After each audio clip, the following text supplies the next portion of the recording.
Anthony. So let me go to another topic, because the problem with this scenario is, how do you get people to live under this without clamping down on the people? Civil rights, freedom of speech, what does that look like in 2014? Onkar Ghate, he is a senior fellow at the Ayn Rand Institute.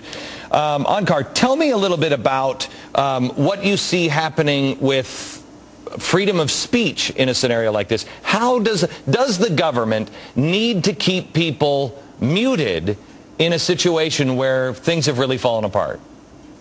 Yeah, I think so. In this kind of nightmare scenario that you're envisioning, what would happen is that the government wouldn't tolerate any kind of objections and dissent, and what would happen is that there would be a clampdown on free speech, particularly, I think, political speech. And we've seen precursors of that with, say, McCain-Feingold Act, which is an assault on the First Amendment rights, which tells people you can't spend your money to advocate for views you want. It tells you when you can do it.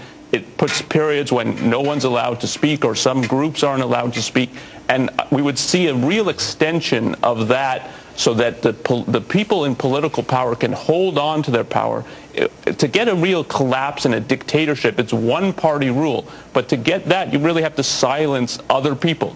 And that you can only do that by infringing on their free speech rights and making a mockery of the First Amendment. I'm not sure if you are, and I don't mean to insult you by any stretch of the imagination, we just haven't had a chance to talk beforehand. I'm not sure if you're familiar with the history of Woodrow Wilson or Franklin, or even Truman. We've done this before, and it was always wrapped in Uncle Sam and the flag. We have clamped down on people. In fact, if I'm not mistaken, back in the early 1900s, we had 150,000 people that were political prisoners that were in jail for speaking out against World War I. So this isn't a crazy scenario. No, I don't think it is.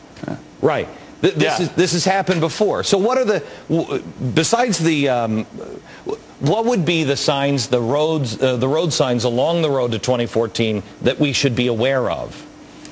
I think extensions of McCain-Feingold, extensions of, well, there's some political speech that is okay and other speech isn't, and it's the government that gets to decide which is which. If we start seeing, as we've seen, stimulus czars, regulatory czars, if we start seeing speech czars, we're down the road to a real dictatorship, and that will be really scary.